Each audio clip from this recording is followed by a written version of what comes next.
Hey guys, I was gonna do a little video on boat size, cruising boat sizes. So as you know, lately I've been on this little boat here, Sweet Pea. It's a 21-foot Aquarius, 1972, that I dumped $13,000 into make it for this trip, and it's doing fine. It's a good solid boat. I also have a Cal 227. There's a blog on that, and you can look online to see that blog on that boat and that build. That one was about $33,000 put into that boat, which of course you never get that money back. And my big boat right now is a Freya 39. It's 42 overall at the top, and you can look up what the Freyas are. They're a good double ender. It's like a West Sail 32 on steroids. Really solid boat.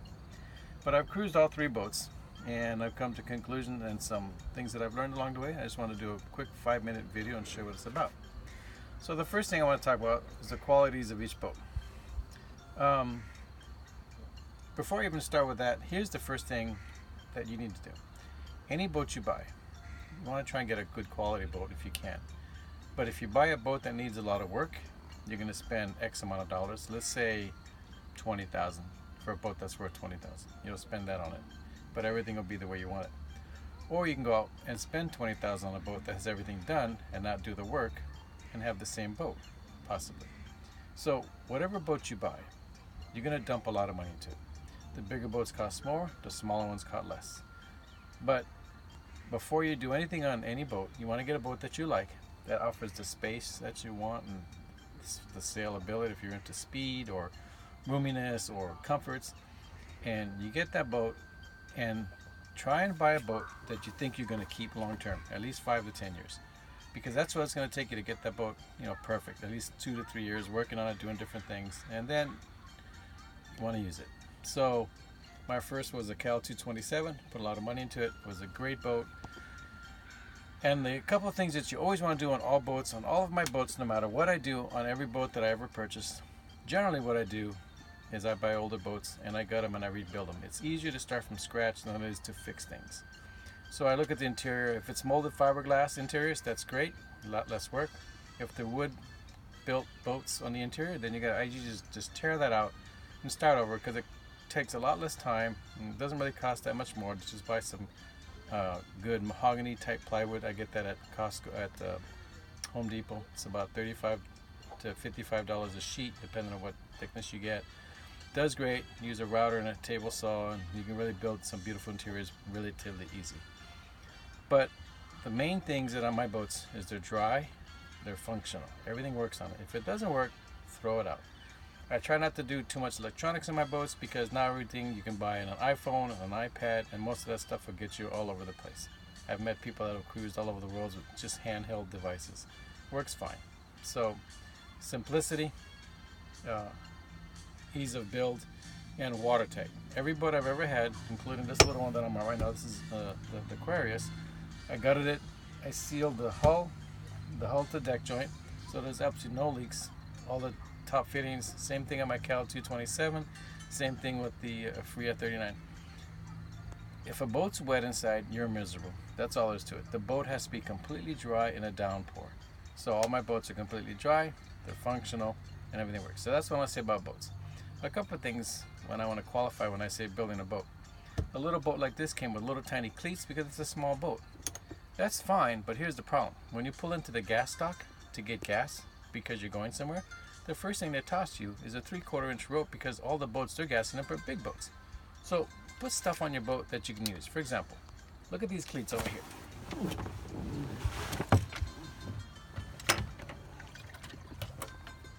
Absolutely huge. Overkill. Backed with a plate on the bottom. But when they toss me their rope, I can tie their rope to this thing. It's never going to come apart. Nothing strong ever broke. Another example is this motor. It's a 15-horse motor for this little, 1,200-pound boat. I would never put a 15-horse on this thing, but I had it and it was left over. A 4-horse to push it. But when something goes wrong, you can pull your friends out of the, getting stuck. I have an autopilot. All my boats have autopilots. You never want to deal with the tyranny of the tiller. Forget that. I rarely touch the tiller. You always want to do autopilot. And one last thing is on the anchoring, on the ground tackle. On my Freya 39, I have a Mantis 85-pounder with 7/16 quarter, 5/16, 7/16 chain, 300 feet. When that goes down, the boat stays put. This little 20-footer, I have a 5/16, 200 feet, and a 35-pound mantis. I had it left over. I used it.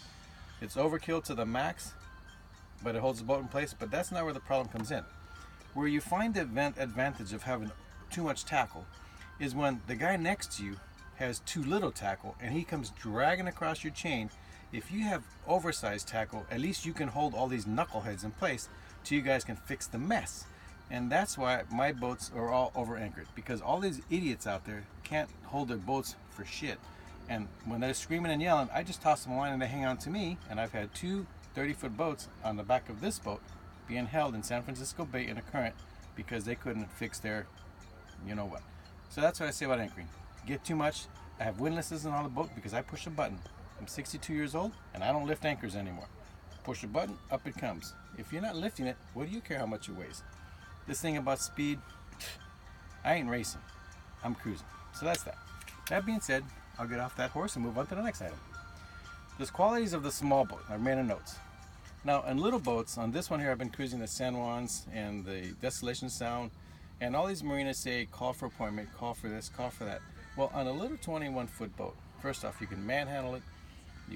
It costs virtually nothing for fuel. I went 16 hours on 4 gallons of gas.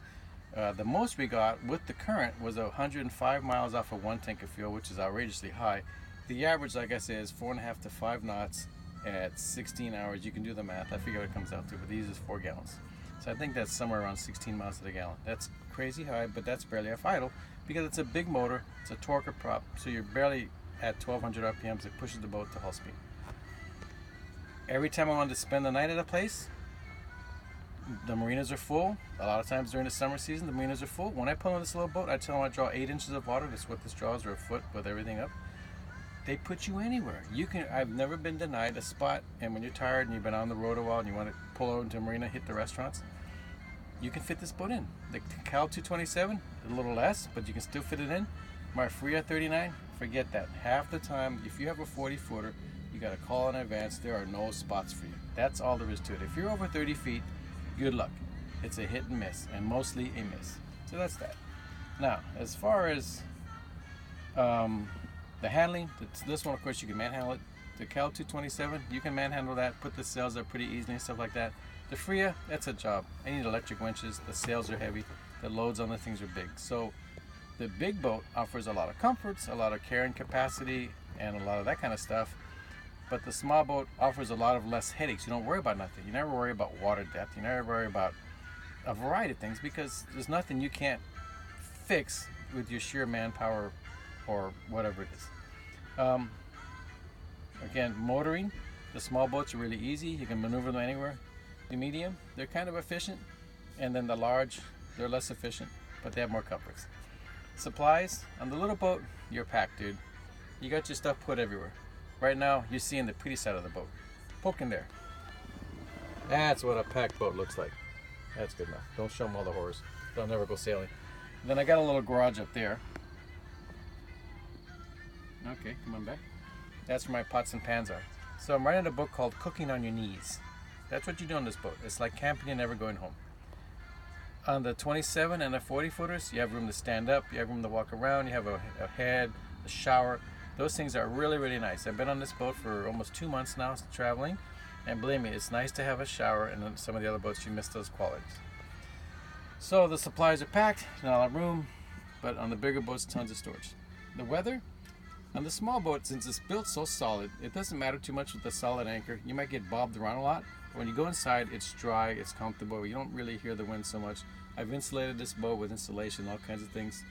Same thing on the Cal 227. It rocks a little less, but again, it's tight. And on the Fria, the 39, that's just a big boat. It's heavy. It's almost 30,000 pounds with all my gear in it. It's got to be blowing a typhoon outside before you feel anything. When you go down below in that boat, it's comfortable. The weather, look, most people are going to do 4 to 6 knots on your boat unless you have the bigger boats. They go faster. So, you know, get a boat that's comfortable. This boat does, we've been averaging 4 to 5 knots everywhere we go, sailing or motoring. That's about all you're going to get out of it. The Cal 227 with the same thing, a little more comforts. In rougher weather, the Cal 227 handle a little better than this one. They all handle well because I've built them to handle rough weather. But the small ones beat you up to death. You're bouncing in, bouncing this, going through it, and the waves are breaking over the top, and you're doing fine, plowing forward. It's like crossing the Pacific on a surfboard. You know, it's miserable, but you can do it. Same thing with the Alita, the 40-footer. That thing is a tank. When it picks up its heels and gets going, it's fine. The weather doesn't affect it too much. But, you know, if there's currents or stuff like that and you're coming up to a dock and you got to dock that thing, you got to think well in advance. There's no room for error in those boats when you're pulling into 30,000 pounds to the dock and the current's shoving you against the dock. And then, as far as some of the other common things, the heating, like these boats, you got to use a little portable heaters. It's a pain in the neck, so you tend to not heat it. The Cal 227 and the Freya, they both have Force 10 propane heaters, but the chimneys, they work great. Your boat is always warm down below. So if I had to conclude this with what do I like the most, the small boats are the most adventuresome. You tend to get out a lot more. They're easy to handle. You can park them anywhere. But after about 4 to 6 weeks, you're going to be wanting some comfort. So I would probably say 27 is a good mid-between size. The 40 is great for long-term stuff, lots of food, lots of distances, lots of friends. But 27 to 30 is a really, really good cruising size boat if you're really thinking about doing something without going in too deep. That's pretty much it. I know the trends now is going towards bigger boats, but when you start handling those larger loads and all this stuff, you'll notice that a lot of the older cruisers are downsizing to the 30 to 33 foot size. There's a reason for that. At one point I probably will too, but right now I'm still with the 42, although I really love this 21, and I kind of miss my 27. That was really a good boat. But live and learn. That's my opinion on small, medium, large boats. Hope this helps you make a decision on your boat. Good luck. See you again.